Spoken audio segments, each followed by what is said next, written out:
Hello, everybody. Welcome to this book launch. This is a book launch on the balanced supply of housing's evictions research across Canada. My name is Alexandra Flynn, and I'm the director of the balanced supply of housing. I'm very excited to kick off this timely book launch with my very esteemed colleagues, David Wachsmuth, Julie Ma, Martine August, Margaret Flynn, and Sarah Buhler. So we're hosting today's webinar and book launch from the stolen territories of the Musqueam people on UBC's campus in Vancouver. Indigenous people are disproportionately impacted by housing inequality, as balanced supply of research has shown, and as we know from so many studies, so many stories, so many data points that the balanced supply of housing and other organizations and people have noted for decades and frankly, hundreds of years. We encourage you to think about where you are, how you're impacted by the fact that this land that you reside on, that you work on, that you call home has been affected by this dispossession. For those of you who are new to our webinars, the balanced supply of housing is a research node that focuses on addressing the need for the right supply of housing in Canada's urban centres of Toronto, Montreal, and Vancouver. We are a SSHRC and CMHC funded node. We're housed at UBC's Peter A. Allard School of Law, and we support over 45 research projects that focus on reshaping the financialization of housing, innovating in responsive land use practices, and designing sustainable housing solutions. We encourage you to look at our website so you can see all of the research that we have done. A quick note that this session is being recorded and the webinar will be available on our website afterwards. For those of you online, we encourage you to use the Q&A function to submit your questions. We will have time for questions at the end, following the presentation of some of the key chapters in our book.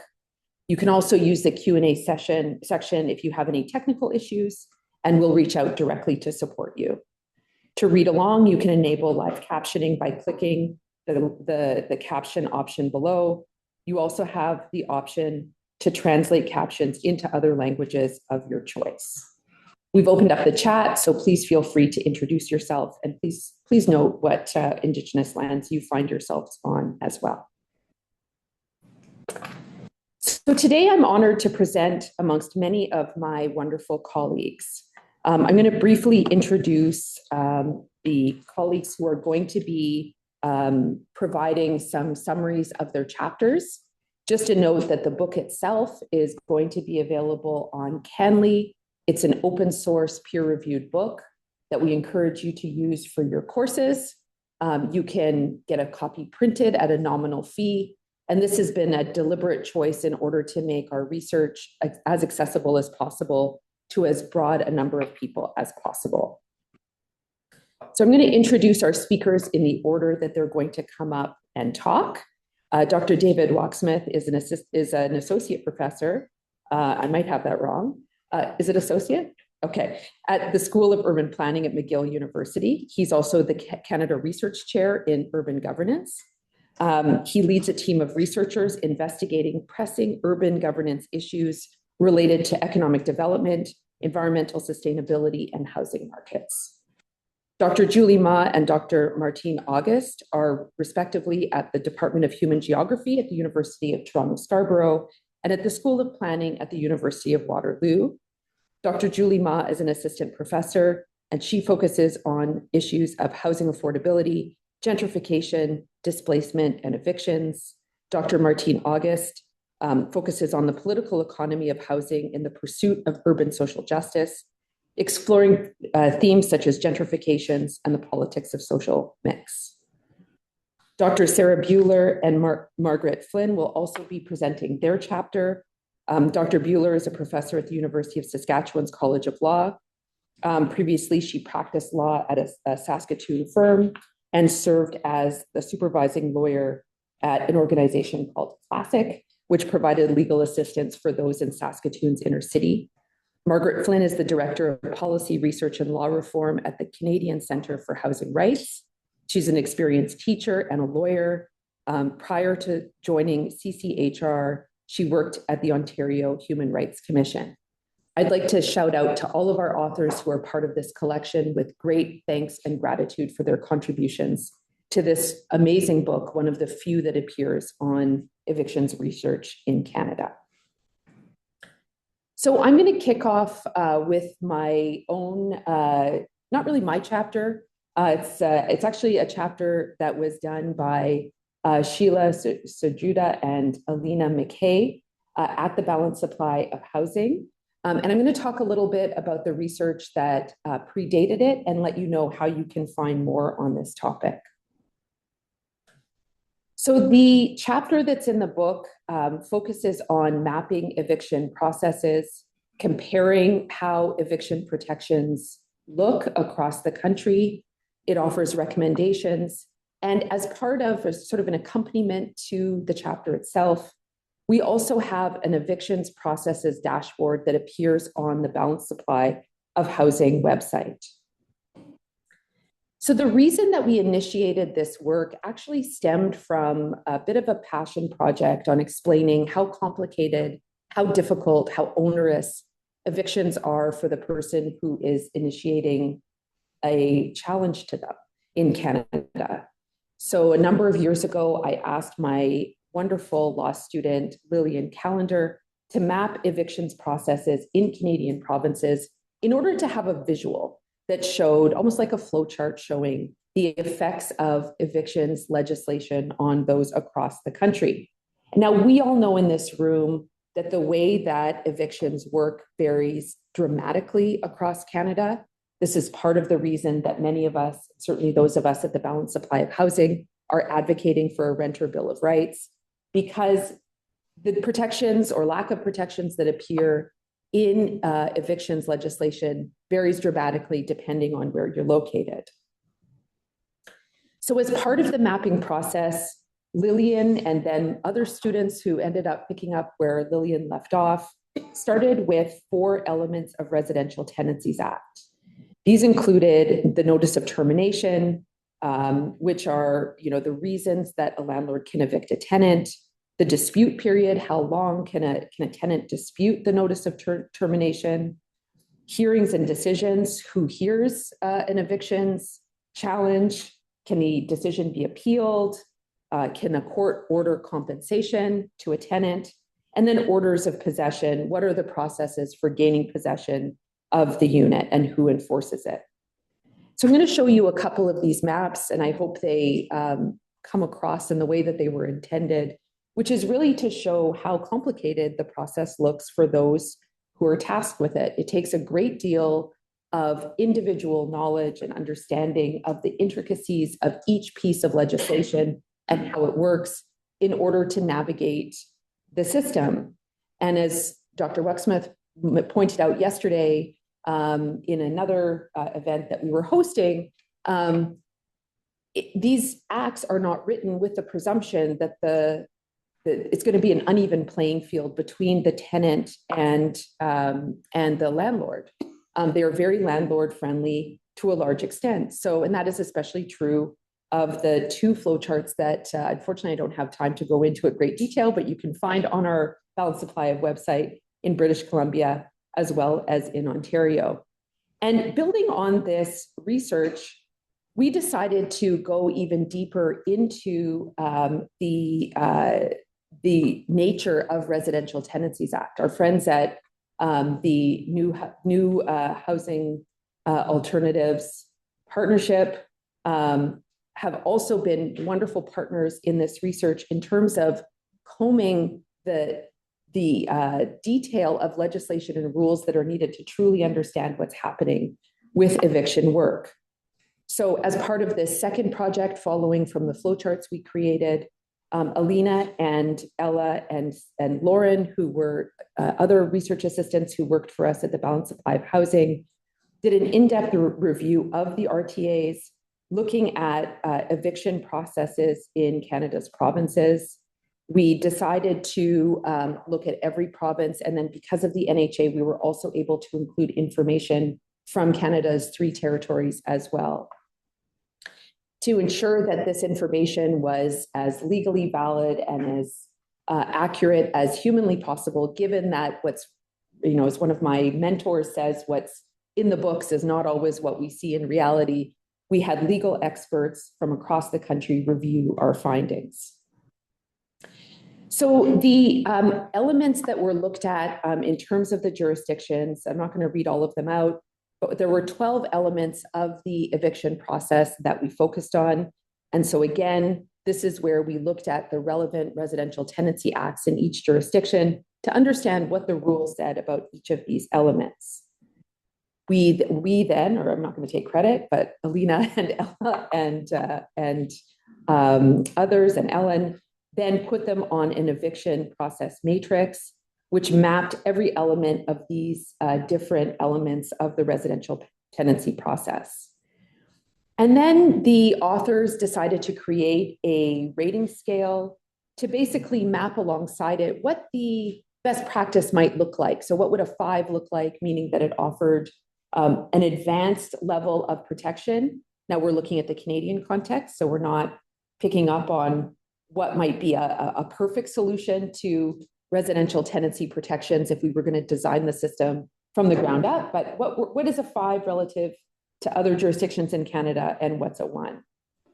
And then we scored each of these elements to showcase where protections were lacking. Based on this information, and I'll show you the results of this in our dashboard in a moment, we were able to develop a number of recommendations, which we hope will inform a renter bill of rights going forward.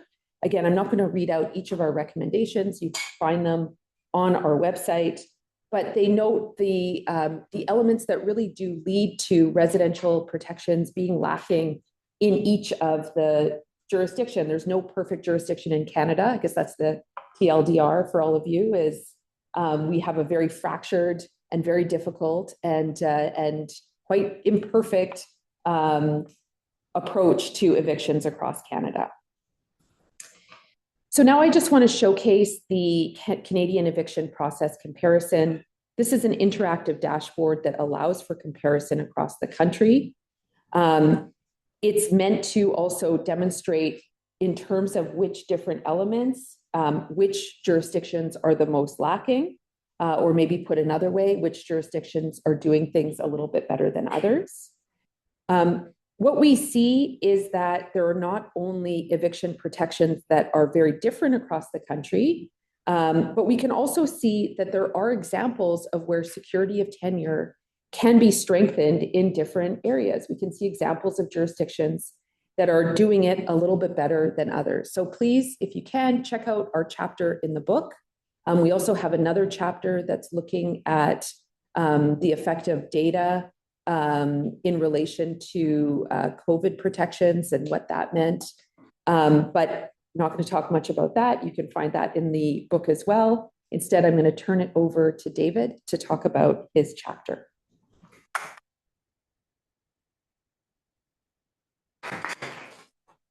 All right. Well, I'm very glad to be here with you all. I'm going to be presenting our chapter, which is called The Lived Experience of Evictions in Canada. I'm the one up here speaking, but I'm speaking on behalf of a dream team of researchers from McGill University. I was at the time, Cara Chalou, Chloe St-Hilaire, who's here in the room, Danielle Kerrigan, Matthew Adair, and Brendan Mayhew. Collectively, we're working in the Urban Politics and Governance Research Group, where we investigate pressing urban governance challenges, particularly in the realm of economic development, local sustainability issues, and housing markets. The research that we conducted, which we discuss in the chapter, was conducted in a collaboration with CMHC. They commissioned us to write a report called The Lived Experience of Evictions in Canada. You come up with a good name, you stick with it, right? Which was published in 2023. It is a vastly more detailed version of what I'll be presenting today, and indeed what's in the book. So I encourage you, if you want the full blow by blow, go check out the CMHC report. The purpose of this project was to conduct a large-scale qualitative investigation into the circumstances of evictions in Canada. So, we have some information using administrative records about, formal eviction proceedings. We now are starting to get more systematic information from the Canadian Housing Survey about evictions. But what we don't have a lot of, except for in case studies, which are valuable but are inherently limited, is kind of detailed explorations of the experience of being evicted, why you were evicted, how you were evicted, the circumstances, and the consequences. So this is a project that tried to answer those questions using a large number of in-depth, semi-structured interviews. These are some of the questions, key research questions that we're asking. I want to kind of, cut to the chase here in terms of telling you what we found. So I'll just say very briefly in terms of the methods for the study. We conducted 88 semi-structured interviews with people with a recent lived experience of eviction. What this means is that we spoke to folks who had experienced a forced move in the previous 5 years, like the 5 years, up into when we interviewed them. Very importantly for interpreting the findings, we only spoke to people who were stably housed at the time of the interview. This was a kind of ethics consideration. What this means is that we were kind of systematically selecting a relatively well-off slice of people who suffer an eviction, right? Because anyone for whom the eviction ended up kind of destabilizing their life to the extent that they didn't have stable housing wasn't able to participate in our study. So I just want you to keep that in mind. It's a point I'll come back to. We conducted interviews in both official languages across 4 provinces, BC, New Brunswick, Ontario, and Quebec. We kind of oversampled a little bit in the smaller provinces and undersampled a little bit in Ontario. We had demographics which were relatively similar to the kind of Canadian averages across kind of a set of different categories. These are ones that I just highlighted with a few exceptions. One of which is that our sample was people who are much younger on the whole than the Canadian population. We don't know how they compare with the overall demographics of people who are evicted, right? That's information we don't have. I mean, now we could kind of reconstruct that with the CHS, but we weren't able to at the time. One very important consideration in terms of who we spoke to is that we overwhelmingly spoke to people who have described the cause of their eviction as what we call landlord factor. So in other words, these were, with one exception or kind of a couple, if you consider folks who kind of reported multiple causes, these were not folks who were evicted for non-payment of rent. These were folks who were evicted for, a rent eviction, an own use repossession, or some other kind of landlord-driven decision. And we had a relatively even split between folks who were evicted kind of on their own and folks who were evicted in the context of kind of multiple evictions within the same building, which we'll call multiple household eviction. Okay, so I wanted to start by kind of at a high level kind of describing what we found about the lived experience of eviction across these 4 provinces. The first is that the majority of folks that we had spoken to had some previous experience with housing instability or discrimination in the housing system. The numbers, vary to some extent across provinces. Overall, Quebec respondents were a little more likely to have reported a previous eviction. They were a little less likely to have reported some kind of discrimination, by which we mean, a situation where they were subject to harassment or other discrimination from the landlord, basically. But on the whole, these are folks, people who were evicted either had some kind of previous eviction or other kind of source of housing instability in their lives, maybe, a period of homelessness, that kind of thing. We found a couple of very important facts for interpreting other research on eviction as well, which I want to highlight on this slide. The first is that very few tenants that we spoke to who reported that their eviction was covered by a formal eviction process at a provincial tenancy board. But the number was about 1 in 5. In other words, 80% of our sample never left a trace on the kind of administrative data that we often use to actually study evictions, right? Now, again, we can't generalize from that confidently. We don't know about kind of sample bias here. But but the notion is, it's very suggestive that very likely the majority and even the vast majority of forced moves in Canada are not being reported through administrative data, right? A second thing is that we found a very sharp difference between Quebec and the other provinces along a couple of lines which are worth flagging. The first is that most Quebec participants that we spoke to reported receiving a kind of cash for keys settlement from their landlord. And I believe only one person outside of Quebec reported that. Now, we did this research several years ago. Since then, cash for keys have become actually much more prevalent. At the time, it was very rare. And so it was a kind of interesting finding that Quebec respondents were reporting cash for keys, and nobody else was reporting that. When we dug deeper into this, the story was that another thing that distinguished Quebec residents experiencing a forced move from other provinces is that Quebec residents basically universally reported relying on their local housing committee, Comité du Logement, for advice on how to navigate the eviction proceedings. Now, if you're not from Quebec, you may not know about the system, but Quebec has a system of housing committees which operate at the neighborhood scale. They received some provincial funding. They were set up during the 1970s. And they're a very important feature of the kind of housing advocacy, housing rights, and kind of landscape in Quebec that really has no counterpart in other provinces. And this really came through very clearly because what we found was that in Quebec, respondents got an eviction notice, formal or informal. They went to their housing committee. They said, what should we do about this? And the housing committee, in many cases, was able to kind of give them the advice that, look, you could dispute this if you want. You can go to the tribunal, but it's going to take a long time. You may win, you may not win. You could also go to your landlord and say, look, I'll move if you give me 3 months rent so I can find a new place, right? And so they took that knowledge and they acted on it. Whereas in other provinces, we didn't see anything similar. There was no systematic access to kind of formal services to support that tenants were reporting. Another fact, which isn't on a slide, I'll just mention, is that, actually, it is on another slide, so I'll mention it in a second, right here, in fact. Because once we follow folks out of the eviction process into the question of how they were able to subsequently transition into stable housing, what we found were very disparate and frankly pretty bad news trajectories. First of all, we found that 1/3 of participants were not able to secure stable housing after their eviction. Okay, about half of those, ended up kind of moving in with family, that kind of thing, and the other half became homeless. Now, the thing that I want to highlight about this is that our sample was systematically better off than the average Canadian household when we asked about income and housing stress issues. In other words, what we were not speaking to folks, and I think this is reflective, right? These are not people who are evicted for non-payment of rent. These are people who basically had, when we asked about their income to rent ratio, we asked about, they were better off than the average Canadian household prior to their eviction.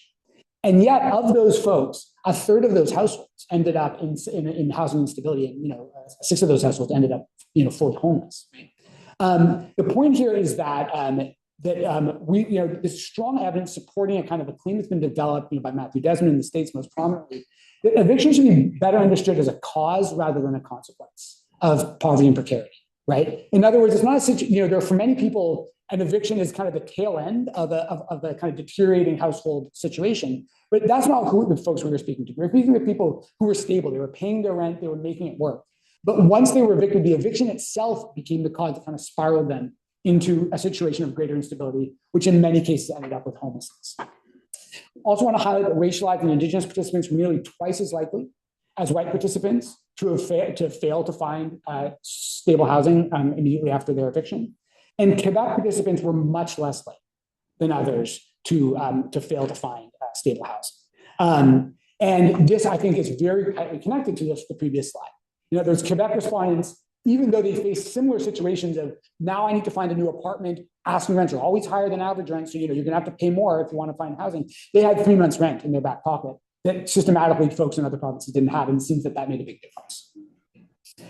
We looked very extensively into housing quality before and after the eviction. We kind of systematically measured this across a set of different factors, the price, the size, the suitability, the location. So I'm just kind of summarizing the pretty high level here. First of all, most participants ended up paying more for their housing after their eviction than before, right? So when we ask about their stable housing that they were able to achieve compared with the housing they were evicted from, the rent went up, right? We also found this, and this is consistent with what Sarah was presenting earlier today, that participants were very rarely able to stay in their neighborhood after eviction. Almost everybody had to move neighborhoods. For families, where that often meant, that meant kids are moving school districts. So this is, it can be pretty serious impacts. Many were forced to leave their city, and some were forced to leave the province. Everybody that we spoke to was evicted from private rental housing, although evictions can also happen in the public and social housing sector. But of our respondents, the stable housing that they ended up with was a mix of private rental, social housing, non-market housing, and then ownership housing. And what we found is that the folks who remained in private rental had definitely had the worst outcomes. People who transitioned to ownership housing had better outcomes. Often what they described, those are situations where, they weren't really ready to buy, but the eviction was the thing that made them go to mom and dad and say hey, can I borrow the money for the down payment now? So, you have folks, again, middle class, younger households who probably were going to end up owning eventually, they kind of got pushed into it a bit early, ended up probably a bit more stressed than they otherwise would have. The folks who reported the best comparative outcomes were those who were able to access non-market housing. And we heard some like really gripping and like pretty like moving testimonies about people who were evicted and were facing like true catastrophe in their lives and who were saved, right, by the fact that they were able to access non-market housing. Unfortunately, it was a very small number of folks, but for those folks, it was very clear that their outcomes, their kind of before and after changed the most positive. Lastly, participants who did have a previous history with housing instability fared much worse after the eviction than folks who did not have that previous history. Okay, so we talked to participants very extensively about the impacts of the eviction on their lives. There's so much more detail in the chapter and the report as well. Just kind of at a very, very high level. Two things that I want to flag is that many participants experienced a change in household composition as a result of the eviction. In some cases, that was roommates who were evicted, they didn't stay together. But in other cases, families split. I think the kind of one of the saddest stories we heard was a man who ended up losing custody of his child as a result of the eviction, because the eviction meant he wasn't, he wasn't stably housed, living in a car, lost his job, ended up losing custody. Relationships were broken up, beginning because of the stress of navigating the eviction.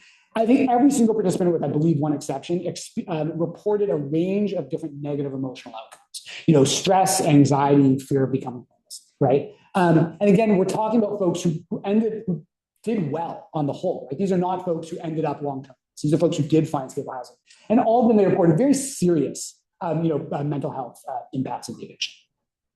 So wrapping up now, what does this all mean? Well, again, more discussion in the chapter if you want it, but I want to flag, kind of what I would describe as kind of like the kind of key way that we made sense conceptually of what we learned.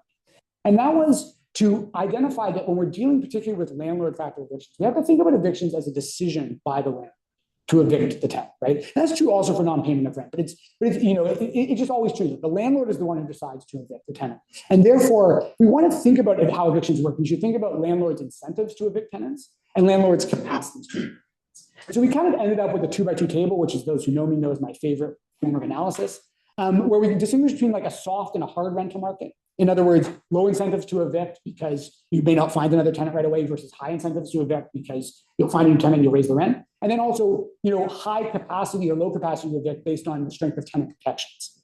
And so we can kind of see each of these cases like a different kind of archetypal situation of eviction. So in the situation which doesn't exist in Canada, certainly at the time where there are low incentives to evict and tenant protections, what we'd expect to see is lots of tenant factor evictions. If you don't pay the rent, you're going to get evicted.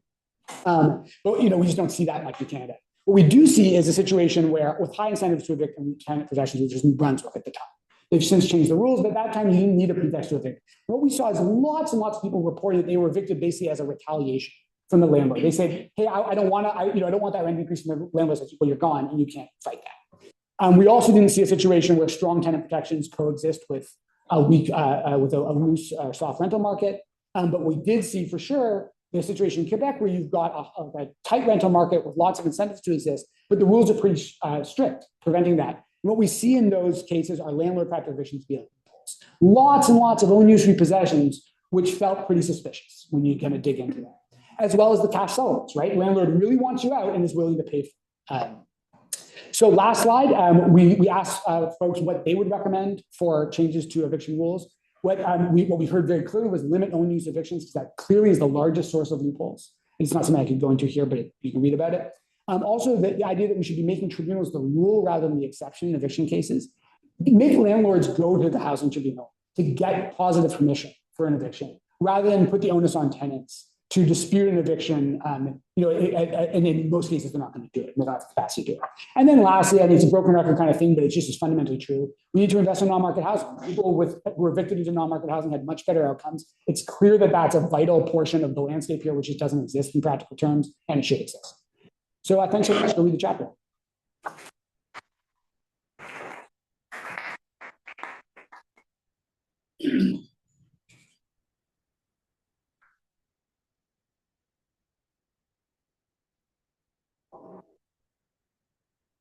Okay, hi everyone.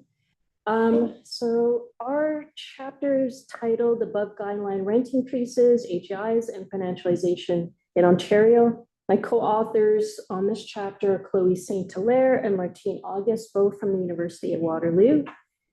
Today, Martine and I will present some key findings from the chapter. So first, I'll start by briefly discussing the legislative context, our research question and methodology, and provide a quick overview of our findings from the spatial and data analysis. Martine will then present a broad analysis of AGI filings by landlord type and outline how financial landlords employ AGIs through the examination of one vignette. So what is an above guideline increase, or AGI? It refers to a rent increase that exceeds the maximum guideline amount, and landlord is allowed to charge a current tenant who is currently living in a rent-controlled unit. In Ontario, landlords can only increase rent by the provincially set guideline amounts for that year, which typically aligns with the Consumer Price Index. However, there are major loopholes, and one of which are AGIs. Under the Residential Tenancies Act, landlords can apply to exceed the rent increase guidelines for three reasons. First, an extraordinary increase in municipal taxes and charges. Second, eligible capital expenditures. And lastly, for operating costs related to security services. But there is a cap of 3% per year for 3 years for eligible capital expenditures or operating costs related to security services. Our research question for this chapter is, where are AGI applications occurring in Ontario and who is applying for AGIs? To address this question, we obtained AGI filings for Ontario from 2011 to 2019 through Freedom of Information requests, and this yielded over 4,000 filings. Now, one filing can apply to multiple buildings. So we separated out each building and linked that building then to our eviction filings database and also determined the ownership of each building.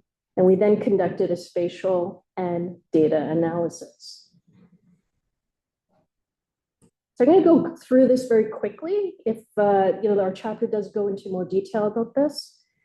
So specifically, we looked at the number of AGI filings in the province, and we examined the filings by building size and by address, and then we also created an AGI filing rate at the census, at the CSD level, and also at the census tract level. To properly weight and calculate the AGI filing rate, we have a StatsCan NAR data to determine the number of units for each building, because an AGI can apply to just 1 unit or 200 units. So we see that there's been consistent growth in the number of AGI filings between 2011 and 2019. And we see from 2012 to 2019 that the number of filings grew by 2.5 times, which is a significant increase. And if we look at AGI filings by building size, we see that filings tend to occur mostly in larger apartment buildings with 50 or more units. And the majority of AGI buildings received only one AGI filing, while almost 30% of filings in Ontario were for buildings that received multiple AGIs. So this means that in these buildings, some tenants have experienced 2 or 3 or even 4 AGIs, which increasingly renders their rent unaffordable over time. So most AGIs, unsurprisingly, were filed in Toronto with over 1,800 applications covering over 175,000 units. And then this was then followed by Ottawa with 479 applications and Mississauga with 242 filings. So this map that you see here displays AGI filing rates at the census tract level. in cities with the most AGI cases. So for example, Toronto, Mississauga, Hamilton. So what we see, except for Toronto, is that the filings typically occur in the central areas of the smaller cities. And in Toronto, AGI filings appear to be more concentrated in the Northwest and in the inner suburban areas rather than the downtown area. So now I'll pass it over to Martine, who would discuss the ownership analysis. Thanks, Julie. So we also looked at AGI filings in terms of ownership and specifically examined the role of financial firms that own apartment buildings. We did this because research on financialization of housing has examined whether ownership type matters in terms of tenant experiences and how apartments are managed. Our own research to date has demonstrated that there is a connection. We found in a paper that Chloe St. Hilaire and I wrote, we found that financial firms in Toronto charge higher rents and raise rents faster than other types of landlords. And then in a paper Julie and I wrote, we also found that financial firms in Toronto file for evictions at higher rates than other types of landlords, and this echoes research findings from the US. And we found that financial firms were more active in raising rents and filing for evictions in neighborhoods with more racialized and economically marginalized renters, and this echoes the work of other scholars as well. So for this, we took our database and categorized the AGI filings according to owner type. I'll just describe the types that we used. So the bottom two, start at the bottom two are pretty self-explanatory. Secondary market rentals are owners of secondary market units. This refers to rented condos or rented houses, typically small scale owners, although maybe there will be more soon, not owners of apartment buildings. So these are secondary markets rentals. In the next two categories, single and multi-owners are owners of apartment buildings, but they own just one apartment building in the case of single owners, or multiple apartment buildings in the case of multi-owners. Chain managed are properties that are owned by single or multi-owners, so the kind of mom and pop apartment owners, but they have hired a professional property management firm that allows them to manage their properties more like bigger chains or financial firms. And then chains we define as corporations that own multiple residential buildings and have what's called brand name. And financial firms are those that make property available to third-party investors. So these would include real estate investment trusts, publicly listed companies, private equity, asset managers, and institutions. What we found does demonstrate a link between financialization and the more aggressive use of AGIs. In our study period, we found that financial firms were responsible for the greatest proportion of AGIs, about 49% of all units affected by AGI applications were in buildings owned by financial firms. We think this is disproportionately high compared to the units that were likely owned by financial firms. We also found that AGI filings are very concentrated among big landlords, with the top 10 most frequent AGI filers responsible for 47% of all units affected by AGI. And the biggest filers were Starlight Investments, Cap REIT, and Minto Real Estate Investment Trust.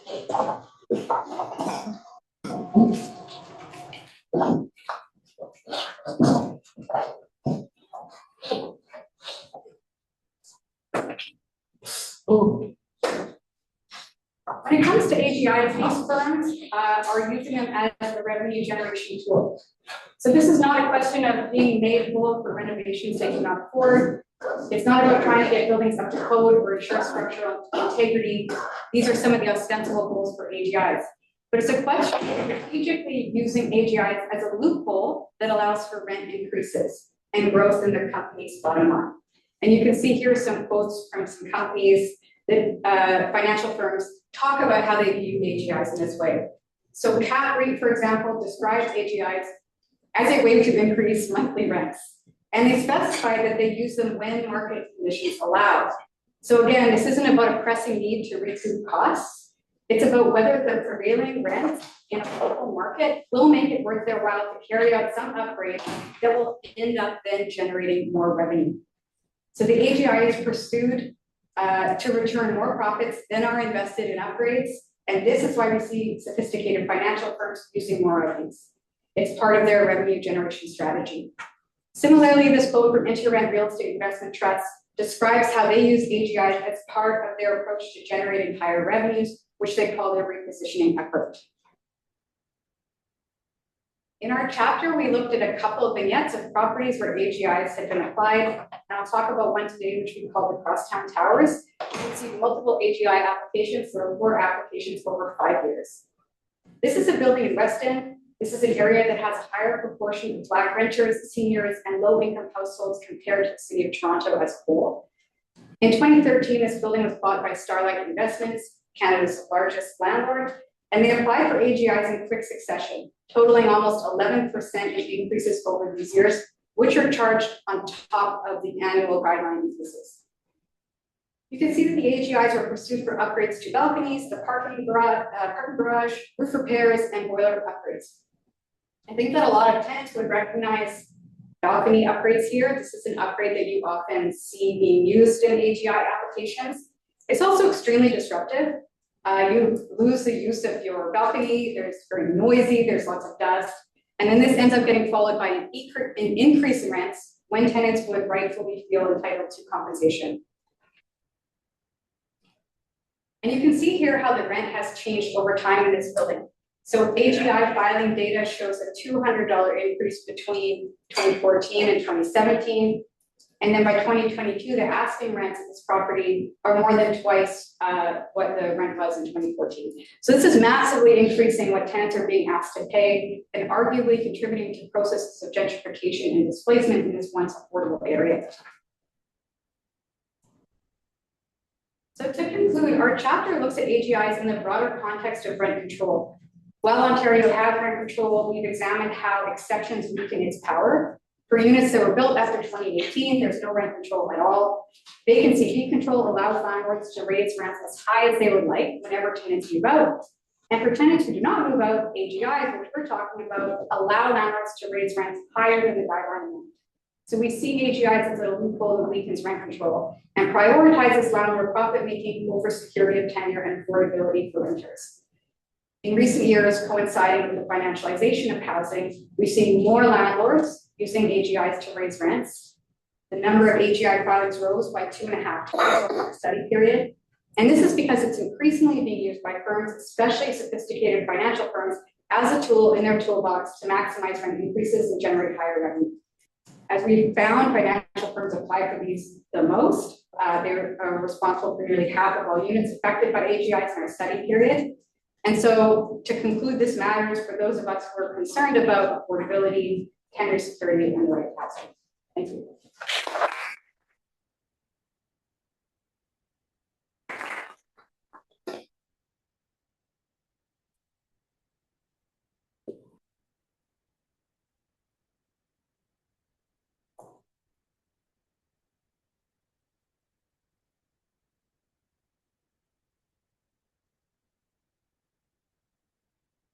Hello, everybody.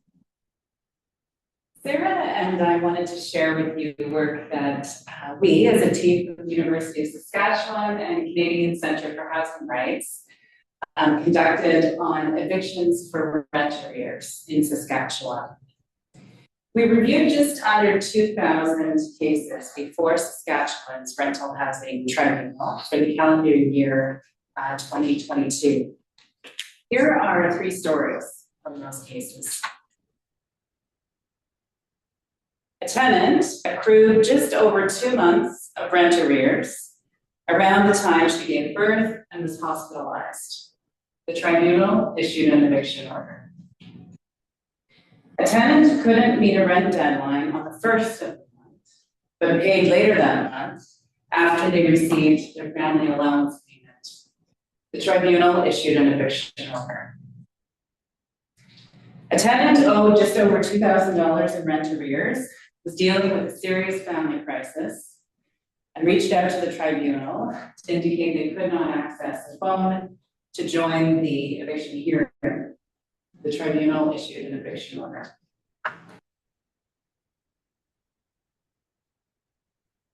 So concept in international human rights law called proportionality that basically holds that state actions must be balanced and we must limit their harm as much as possible, especially involving vulnerable people.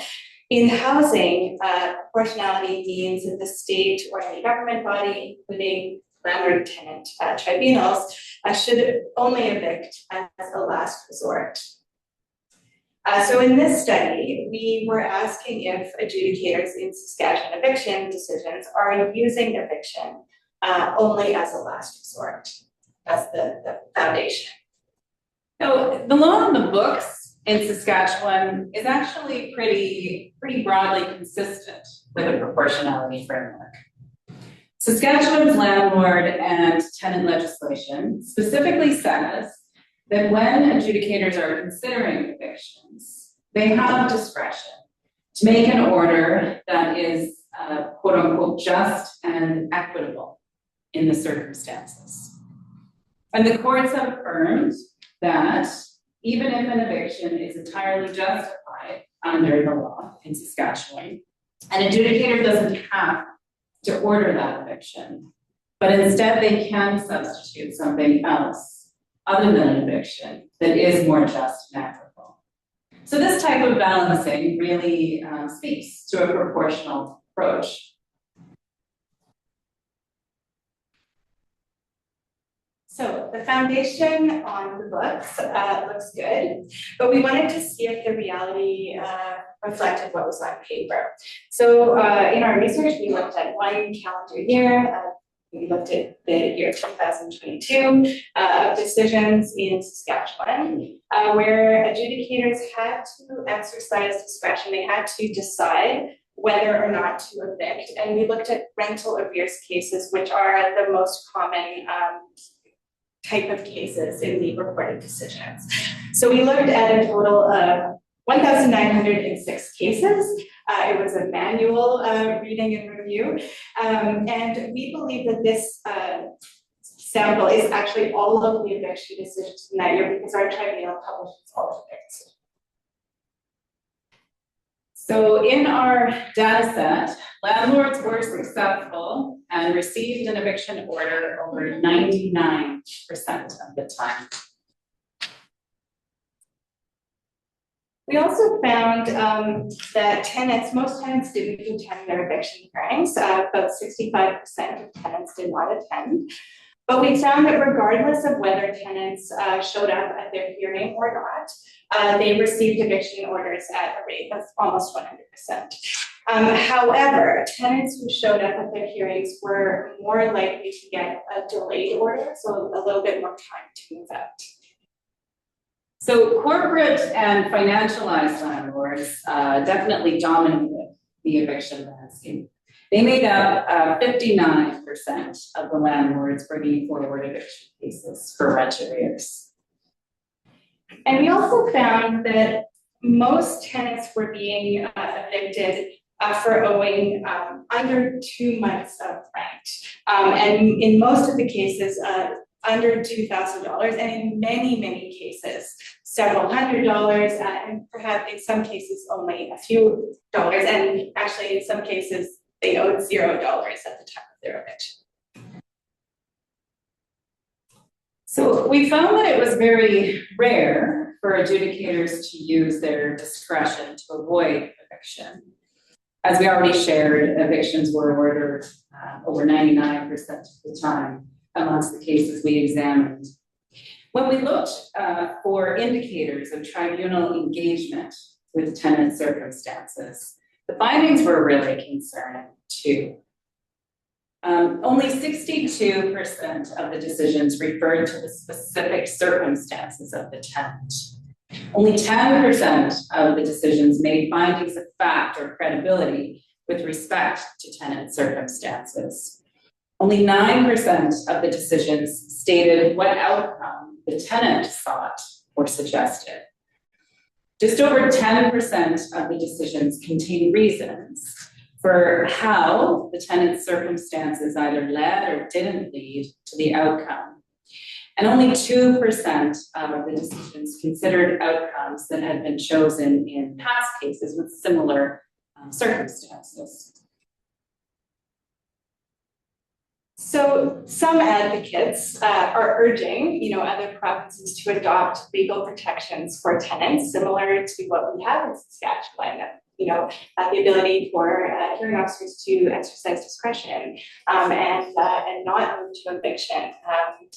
As we said, that's on the books in Saskatchewan law. But what we found is there's a chasm between law on the books and what's happening in practice at the tribunal. Hearing officers are not undertaking the legally required analysis and are systematically granting eviction orders at a rate of almost 100%. So our chapter explores, a few of the reasons why this might be the case. We look at the influence of tribunal culture and norms. We look at the persistent issue that we've talked about in terms of power imbalances and landlord power and how that factors in. We look at structural and design features of eviction proceedings, including in Saskatchewan, very quick timelines. What we call docket hearings, where there's 5 or 6 minutes per hearing, easy access for landlords to the tribunal, and many barriers to tenants in terms of accessing the tribunal. And ultimately, we look at how, legal bodies that are adjudicating evictions function to preserve and protect and reproduce the interests of capital and power relations. So a few different recommendations emerged from our work. Fundamentally, of course, we need broad policy and systemic changes to address the root causes of why so many tenants are facing eviction for rent arrears. At a more granular level, adjudicators certainly need to transform their approach so that they really engage with tenant circumstances and exercise their discretion in keeping with the just and equitable approach, which they are certainly empowered to do in the Saskatchewan legislation.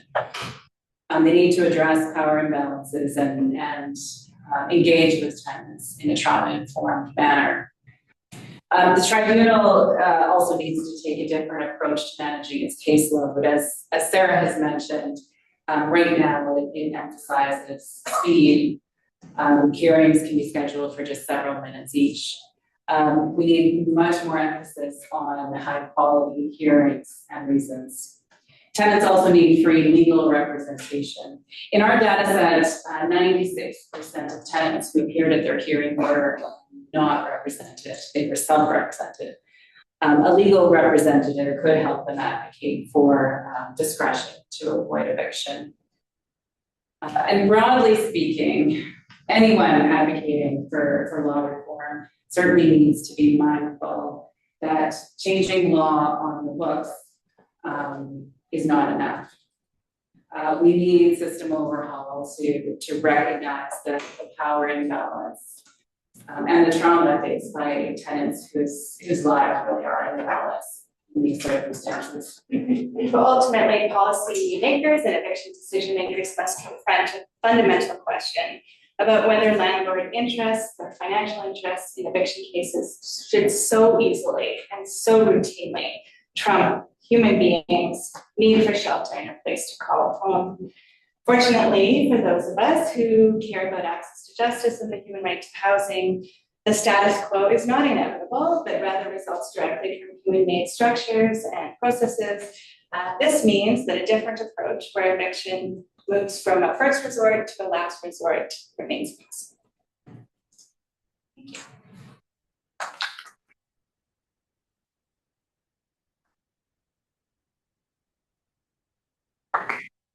Thank you so much to the authors. I'm going to invite all of the authors who spoke to come up so that we can take some questions from those online and from those in the audience.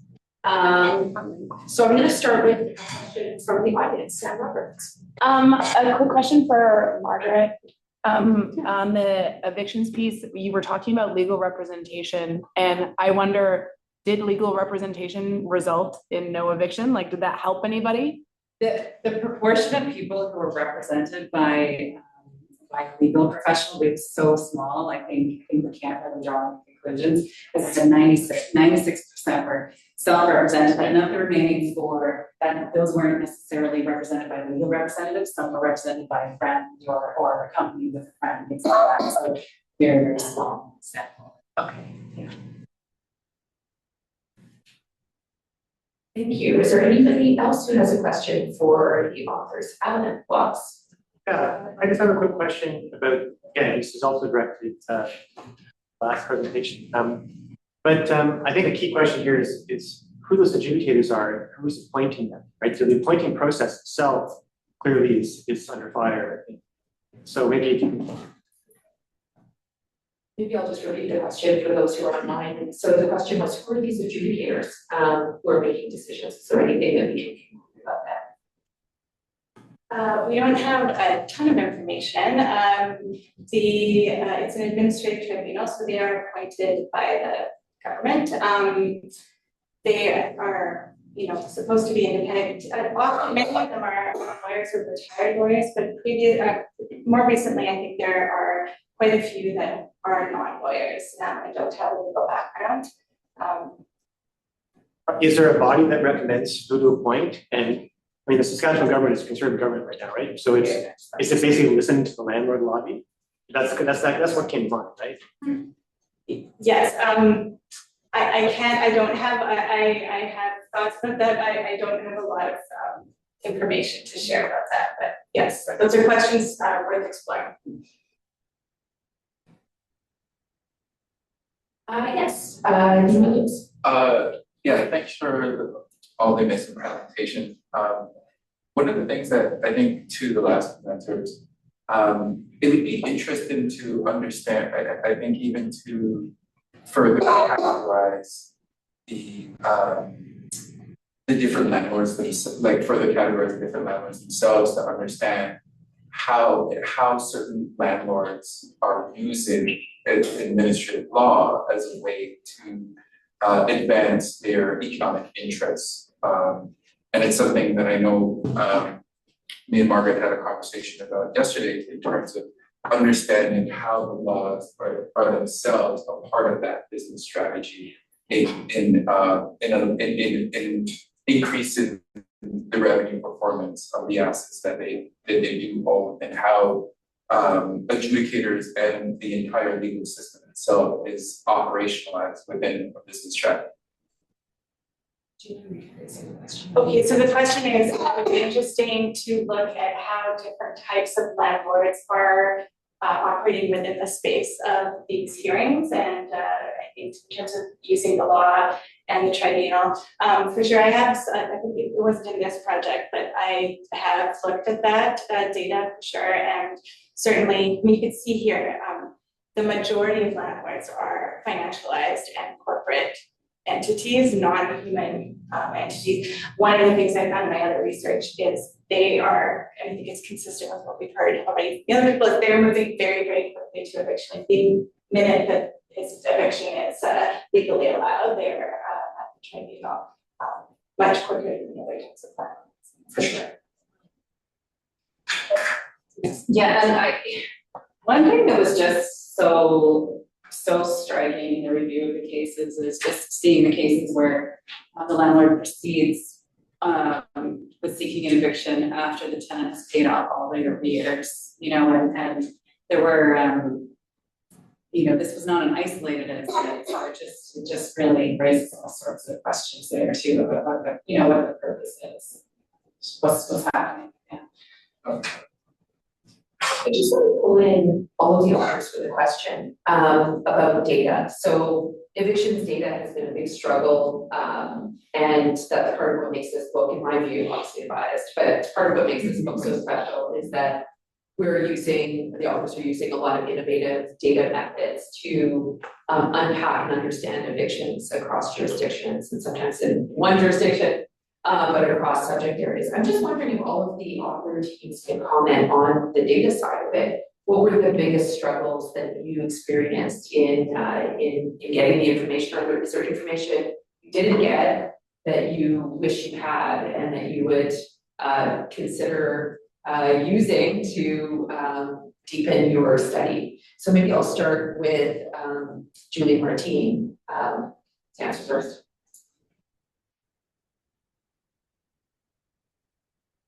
Yeah, it's there's a challenge obviously with obtaining the right type of data in order to answer our questions. So in terms of AGIs, we submitted FOI requests and then we can get the filing data, but then we also have been building a database of orders and also applications, so then we can dive deeper into what was actually ordered in terms of the percentage increase, how that's broken down in year 1, year 2, if it's applicable in year 3, but then we have expenditures and additional information as well. I think Martine, when you talk about the ownership side, about how to create those unique databases. Yeah, and I mean, this also applies to the eviction data and the AGI data we studied. It's very difficult for anyone who's tried to know what I'm talking about to find out who the owners are. So it involves a lot of detective work, often acquiring like access to proprietary databases in order to try to figure out who actually owns the property. So that is a whole additional extra layer of work for information that's like very opaque and difficult to access. I'll just say on behalf of doing kind of qualitative interview-based research, it's just it was very hard to just reach a lot of people who had a recent eviction and are now staying housed, operating from Montreal and trying to cover, BC, New Brunswick, Quebec, and Ontario. I think that this is really not an eviction specific comment, but it's a comment about methods of identifying participants in an increasingly kind of like interconnected internet and social media age. We had to develop protocols for, we were compensating participants for their time because we're dealing with people who have experienced addiction, potentially like dealing with traumatic topics in their lives. We want to make sure that they're compensated.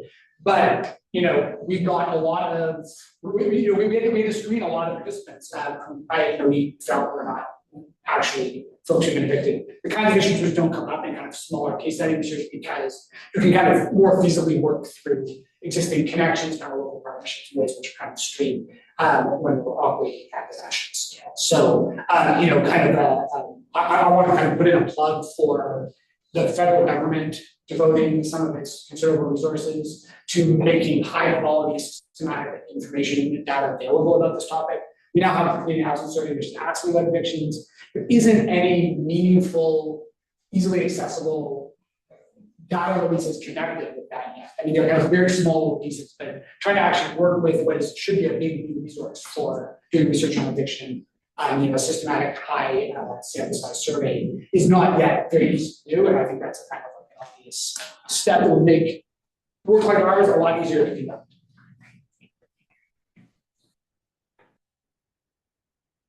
For our research, our tribunal publishes all of their decisions online on Canley, so they are, I guess it's an innovative method to actually look at a body of cases in a legal context, and in those decisions is a lot of information, including the identity of landlords, the amount of rent that tenants are paying, the addresses where they are living, and all sorts of information, including, and then of course the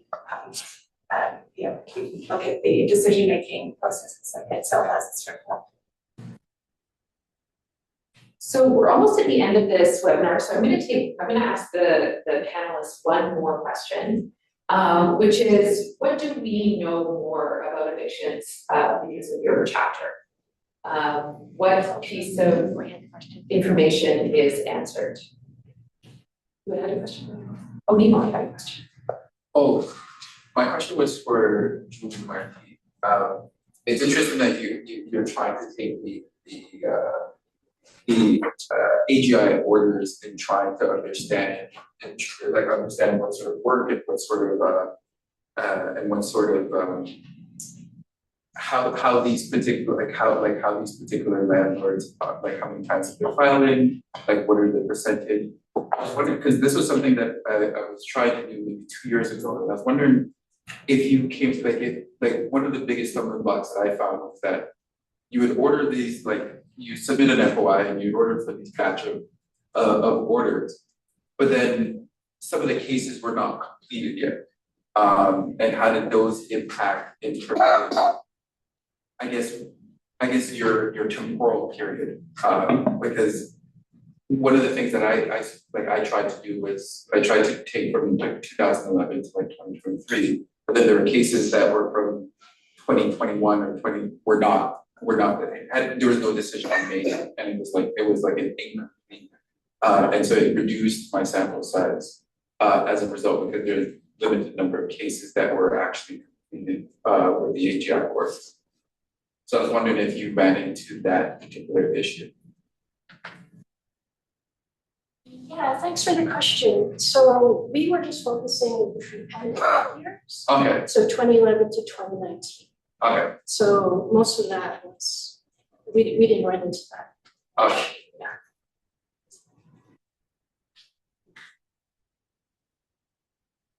Thank you. Okay, so we're gonna finish up with what do we know better because of your chapter? What do we still need to know? Maybe I'll start with you guys.